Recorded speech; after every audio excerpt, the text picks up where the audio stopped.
Hello students, how are you? I hope you are absolutely fine.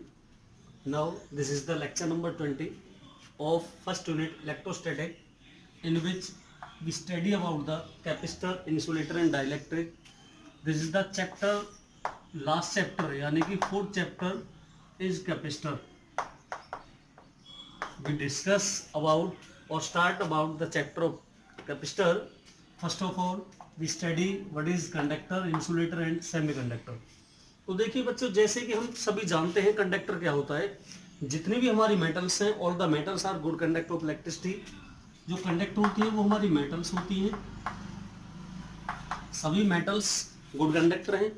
अब देखिए metals में होता क्या है, मेटल्स में बहुत सारे फ्री इलेक्ट्रॉन्स होते हैं, और जो फ्री इलेक्ट्रॉन्स होते हैं वो ऑलवेज मोशन में रहते हैं, वो हमेशा जिगजैग मोशन में रहते हैं मेटल के अंदर। अब हम बात करते हैं कैसे, जैसे कि हम एक एग्जांपल लेके चलते हैं सोडियम का। सोडियम हमारी मेटल है। अब सोडियम के अंदर कितने इलेक्ट्रॉन्स हैं? 11 वैलेंस सेल। अब 11 इलेक्ट्रॉन है तो उसकी कॉन्फ़िगरेशन देखते हैं हम। पहली सेल में हमारे 2 इलेक्ट्रॉन रहेंगे, दूसरी सेल में 8 इलेक्ट्रॉन और तीसरी में इसका 1 इलेक्ट्रॉन रहेगा। यदि हम इसके स्ट्रक्चर की बात करते हैं सोडियम की, ये बहुत नॉलेज की चीज़ है, इस वीडियो को पूरा देखिएगा। यदि हम सोडियम के स्ट्रक्चर की बात करते हैं तो ये हमारा क्या हो गया, न्यूक्लियस। ये पहली सब सेल, पहली सेल में कितने इलेक्ट्रॉन्स रहेंगे हमारे? 2 इलेक्ट्रॉन। ये हमारी दूसरी सेल आएगी, दूसरी सेल में कितने इलेक्ट्रॉन रहेंगे? 8 इलेक्ट्रॉन है। तो हमने ये क्या लगा दिया, इसमें 8 इलेक्ट्रॉन हो गए। ये हमारे 8 इलेक्ट्रॉन कंप्लीट हो गए। अब हमारी लास्ट वाली सेल, और लास्ट वाली सेल में कितना इलेक्ट्रॉन बच रहा? 1 इलेक्ट्रॉन। तो प्रत्येक एटम चाहता है कि वो स्टेबल कॉन्फ़िगरेशन में रहे।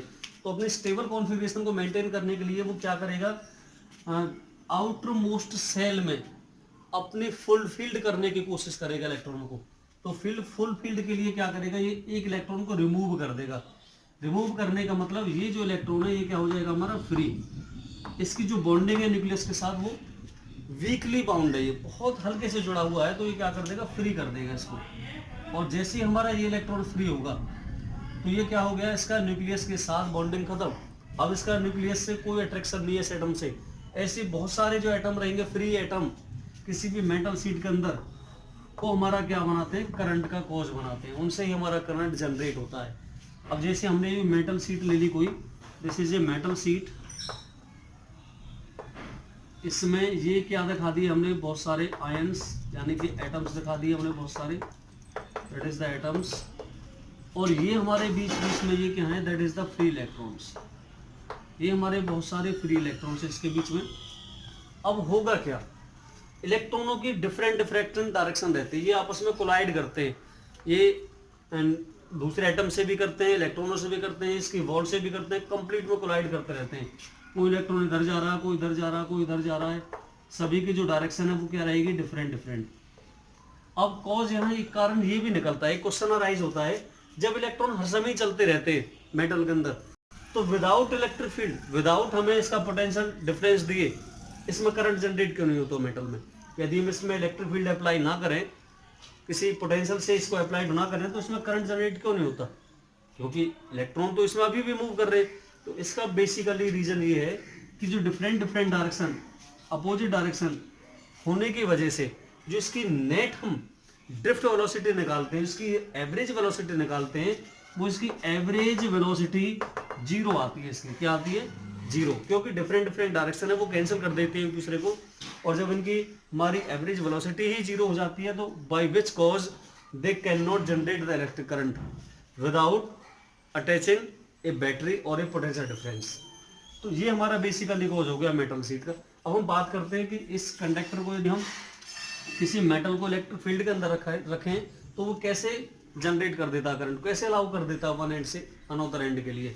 एक्चुअली बेसिकली इसकी डेफिनेशन भी देखी जाए तो डेफिनेशन भी यही बनती है, those metals which when placed inside an electric field so they allow easily the charge from one end to another. वो आसानी से एक सिरे से दूसरे सिरे तक चार्ज को क्या करा देती है, फ्लो कराना शुरू कर देती है। तो हम इसका एक वो लेके चलते हैं, लेट अस सपोज हमने क्या ले लिया बेटा, कोई कंडक्टर ले लिया और इसको हमने पॉजिटिवली चार्ज दिया और इस वाले को हमने नेगेटिव चार्ज दिया, एक पोटेंशियल से कनेक्ट कर लिया। तो बाय इंडक्शन इसके सरफेस पर कैसा चार्ज रहेगा, पॉजिटिव, और इस वाले सरफेस पर कैसा चार्ज इंड्यूस्ड होगा, नेगेटिव जब एक दूसरे के कॉन्टेक्ट में लाएंगे तो उसके बीच में जो इलेक्ट्रिक फील्ड जनरेट होगी वो इस डायरेक्शन में जनरेट होगी हमारी, that is the E not, applied electric field बनेगी हमारी। ये क्या होगी हमारी अप्लाइड इलेक्ट्रिक फील्ड। और हम जानते हैं इलेक्ट्रिक फील्ड किसके इक्वल होती है, इलेक्ट्रिक फील्ड होती है हमारी sigma upon epsilon not. Sigma क्या होता है, सरफेस चार्ज डेंसिटी होती है। अच्छा, अब यदि इस मेटल शीट को मैं इसके अंदर रख दूं, मैंने इस मेटल शीट को इसके अंदर इस तरह से रख दिया, अब होगा क्या इसमें, इसमें जितने भी हमारे ये इलेक्ट्रॉन्स थे और आयंस थे, तो देखो इलेक्ट्रॉन्स ऐसे हैं इसमें और जो हमारे पॉजिटिव आयंस हैं वो इस तरह हैं। अब क्या होगा, जो भी इसके अंदर फ्री इलेक्ट्रॉन्स थे वो इलेक्ट्रॉन एक फाइनाइट डायरेक्शन में चलना शुरू करेंगे, क्योंकि इलेक्ट्रॉनों का नेचर होता है वो इलेक्ट्रिक फील्ड के अपोजिट डायरेक्शन में मूव करते हैं, अपोज करते हैं उनका। यदि हमारी अप्लाइड इलेक्ट्रिक फील्ड ये डायरेक्शन है पॉजिटिव टू नेगेटिव, तो इलेक्ट्रॉन्स किस तरफ चलेंगे, इलेक्ट्रॉन सारे इस तरफ चलना शुरू कर देंगे इसके। जब इलेक्ट्रॉन इस तरफ मूव करेंगे तो हम जानते हैं इलेक्ट्रॉनों के मूव करने से सारे फाइनाइट डायरेक्शन में आगे इलेक्ट्रॉन, तो सारा नेगेटिव चार्ज इसका यहाँ आ जाएगा, इधर सारा नेगेटिव चार्ज इकट्ठा हो जाएगा और सारे पॉजिटिव जो आयंस थे वो इधर पहुंच जाएंगे। तो इसका मतलब एक हमारे इस तरह से बन जाएगी कि सारे नेगेटिव इधर आगे, सारे इलेक्ट्रॉन सारे पॉजिटिव आयंस इधर चलेंगे। मैं इसको कह सकता हूँ कि बीच का सारा पोर्शन क्या हो जाएगा, ये एम्प्टी हो जाएगा। इस तरह से सारा नेगेटिव इधर आ गया और सारा पॉजिटिव इधर आ गया। तो अब क्या हुआ इसके अंदर, पॉजिटिव से नेगेटिव की तरफ इसके अंदर अंदर एक इलेक्ट्रिक फील्ड और जनरेट होगी। किसके अंदर, इस कंडक्टर के अंदर, क्योंकि ये जो सारे पॉजिटिव इधर आ गए सारे नेगेटिव इधर आ गए, इसके अंदर एक इंटरनल इलेक्ट्रिक फील्ड जनरेट होगी। और जो बाहर थी वो कौन सी थी, हमारी एक्सटर्नल इलेक्ट्रिक फील्ड थी। और याद रखना बच्चों, ये जो इंटरनल इलेक्ट्रिक फील्ड है ये जब तक जनरेट होती रहेगी जब तक वो एक्सटर्नल के इक्वल नहीं पहुंच जाती। तो ये कंडीशन में क्या होगा, हमारी जो इंटरनल इलेक्ट्रिक फील्ड है वो एक्सटर्नल के इक्वल पहुंचते ही हमारी जो नेट इलेक्ट्रिक फील्ड है, जो नेट इलेक्ट्रिक फील्ड आएगी वो क्या हो जाएगी, जीरो। क्यों, क्योंकि अपोजिट डायरेक्शन होने की वजह से ये इंटरनल इलेक्ट्रिक फील्ड एक्सटर्नल को क्या कर देगी, कैंसिल कर देगी। और यही कारण है कि कंडक्टर के अंदर नेट इलेक्ट्रिक फील्ड क्या रहेगी, जीरो रहती है। ये बहुत बेसिकली कॉज है इसका। तो हम कह सकते हैं किसी भी कंडक्टर के अंदर कोई भी इलेक्ट्रिक फील्ड नहीं होती। अब हम बात करते हैं, देखिए ये जो एक्सटर्नल इलेक्ट्रिक फील्ड है वो इस तरह से इसमें से पास होगी, यहाँ से निकलेगी। तो एक सेकंड इसका कॉज, ये दूसरा पॉइंट बनता है इसका कि जो भी इलेक्ट्रिक फील्ड, जो भी इलेक्ट्रिक लाइंस ऑफ फोर्स निकलेंगे या इलेक्ट्रिक फील्ड निकलेंगे इससे कंडक्टर के सरफेस से आउटसाइड, वो हमेशा नॉर्मली रहती हैं। कैसी रहती है, नॉर्मली। ये हमारा कोई सरफेस हो गया, दिस इज द कंडक्टर, इधर के आइस पर नेगेटिव चार्ज और इधर के आइस पर कंप्लीट पर पॉजिटिव चार्ज। जब हमने इसे किसके अंदर रखा है, एक इलेक्ट्रिक फील्ड के अंदर, ये हमारी पॉजिटिव इलेक्ट्रिक फील्ड है और ये हमारी नेगेटिव प्लेट वाली इलेक्ट्रिक फील्ड है, that is the positive and negative. तो यहाँ जो अंदर देखिए, अंदर नेट इलेक्ट्रिक फील्ड आपकी क्या थी, जीरो थी। इसमें से जो भी हमारी इलेक्ट्रिक फील्ड की डायरेक्शन रहेगी वो ऑलवेज परपेंडिकुलर रहेगी। एंगल यहाँ से क्या बनेगा, परपेंडिकुलर। इलेक्ट्रिक कभी भी टेंजेंशियल नहीं बनाएगा, ये हमेशा परपेंडिकुलर रहता है। क्योंकि टेंजेंशियल बनाएगा तो इसमें क्या लगाएगा, फोर्स लगाएगा, और फोर्स लगने से ये चार्ज क्या करेगा, मूव करेगा, जबकि इसकी प्रॉपर्टी होती नहीं है चार्ज की, क्योंकि वो स्टैटिक पोजीशन में रहता है चार्ज। तो electric field always perpendicular to the surface of a conductor. अब हम थर्ड पॉइंट की बात करते हैं। थर्ड पॉइंट इसका ये कहता है कि जो इलेक्ट्रिक फील्ड इसके अंदर जीरो है तो चार्ज भी इसके अंदर क्या रहेगा, जीरो रहेगा। वो कैसे रहेगा, देखिए हम मान के चलते हैं कि कोई सरफेस ले लेते हैं हम यहाँ से, और इलेक्ट्रिक फील्ड हमारी इस तरफ क्या है, ई, सरफेस एरिया कितना है, ds। तो यहाँ से फ्लक्स कितना पास होगा, लेट अस सपोज हम फ्लक्स की बात करते हैं, तो फ्लक्स कितना पास होगा, फाई ई इक्वल टू रहता है हमारा ई डॉट ds। अब हम बात करते हैं अकॉर्डिंग टू गॉसियस थ्योरम। गॉसियस थ्योरम क्या कहती है, इसे गॉसियन सरफेस से इंक्लोज करके हम गॉसियस थ्योरम लगाएं, 1/ε0 time charge enclose by the Gaussian surface. दोनों से हम कंपैरिजन कर देंगे बेटा, यहाँ से E dot ds equal to 1/ε0 into में क्यू। अब यहाँ से एक चीज़ देखिएगा, जब इलेक्ट्रिक फील्ड इसके अंदर जीरो है तो ये जीरो कर देते हैं हम, 0 into ds equal to 1/ε0 into zero, ये सॉरी क्यू। तो ये कंप्लीट टर्म क्या हो जाएगी, जीरो। तो यहाँ से कभी ε0 तो जीरो हो नहीं सकती, does not equal to zero. इसका मतलब क्यू कितना हो जाएगा, जीरो। तो नेट चार्ज किसी भी कंडक्टर के अंदर क्या रहेगा, जीरो।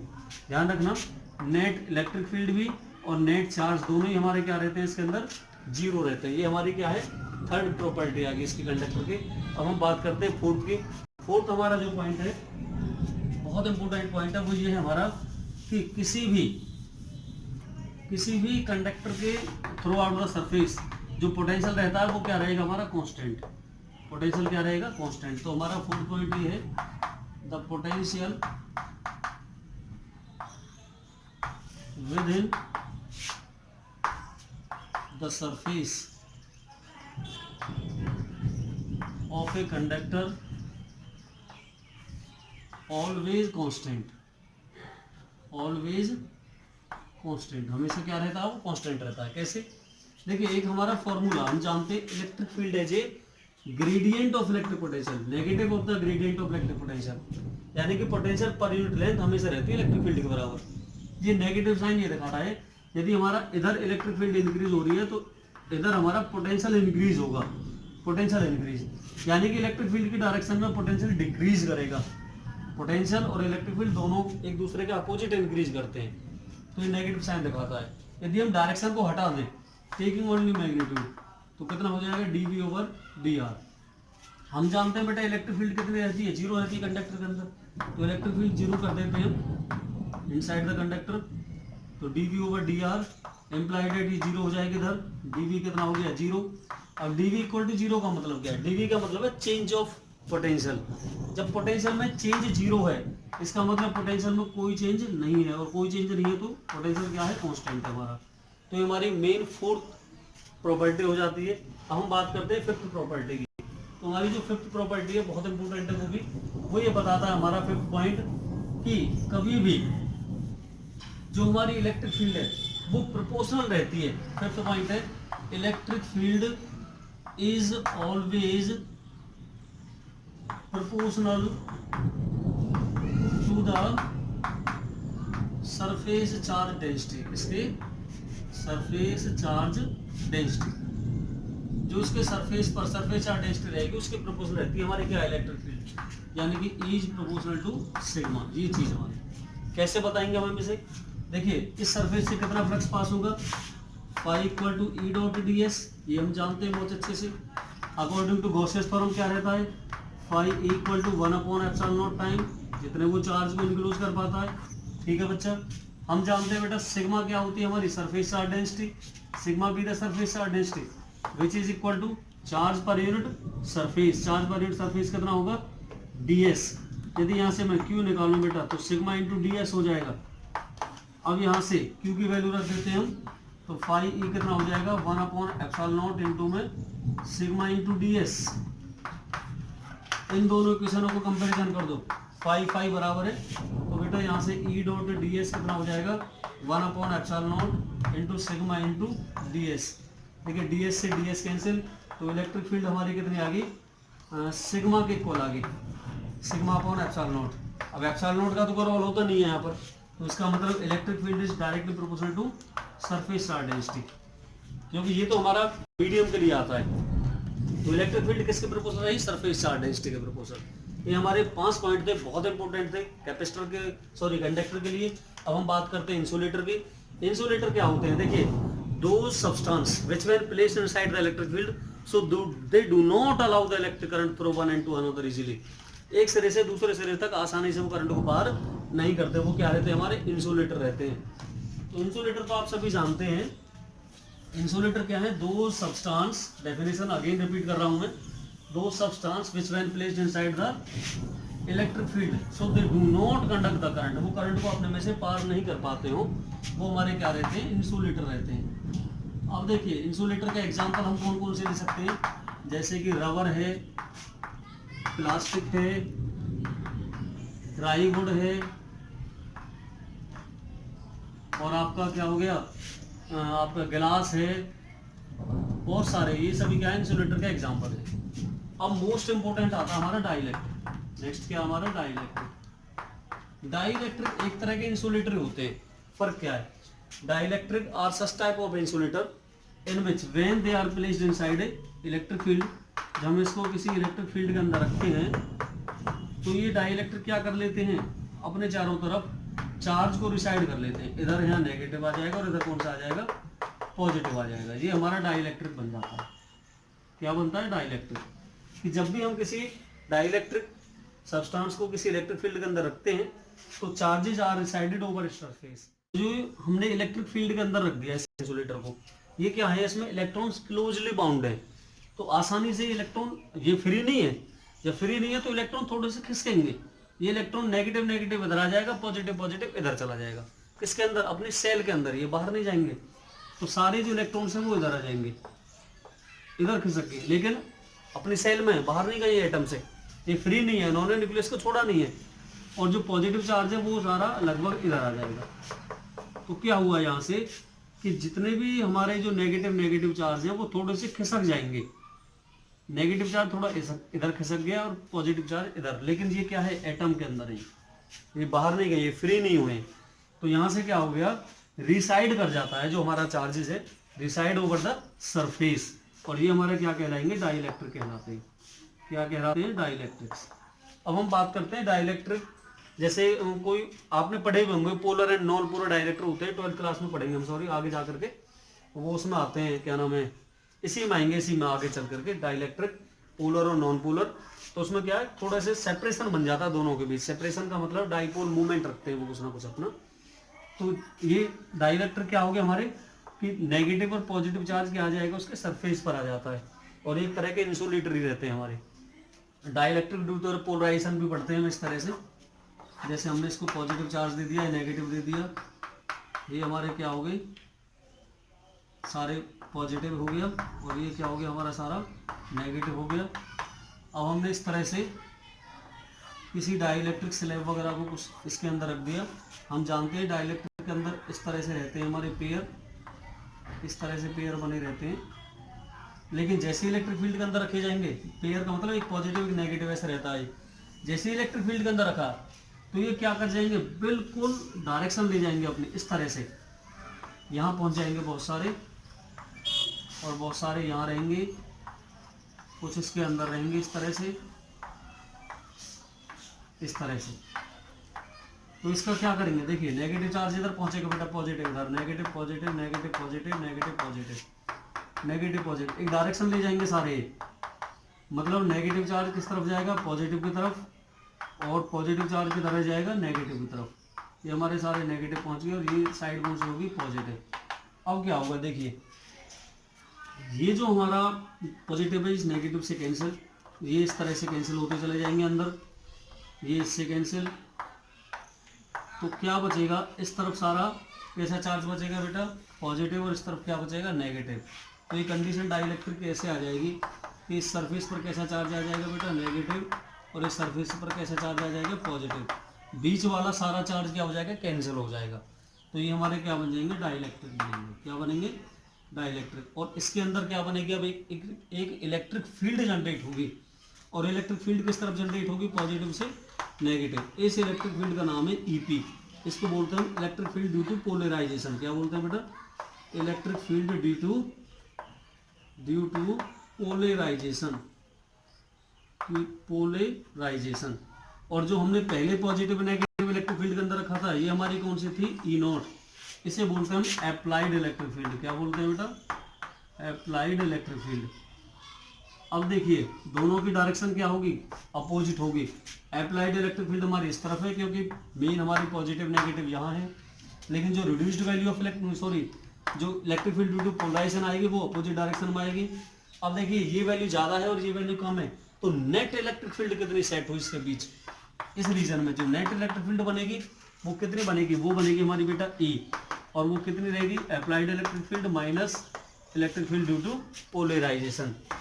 ये हमारा नेट फॉर्मूला निकल कर आता है, और इस ई का नाम इसको बोलते हैं हम reduced value of electric field. क्या बोलते हैं बच्चा, reduced value of electric field, लिख लेना यहाँ पर, reduced value of electric field.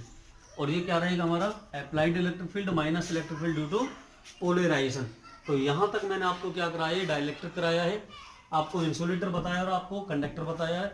इस वीडियो को कम से कम आप 2 टाइम्स देखिएगा, जब आप 2 बार देखेंगे 100% आपकी क्लियर होगी। यदि आपको वीडियो अच्छी लगी हो तो लाइक शेयर और सब्सक्राइब करना ना भूलें। Thank you.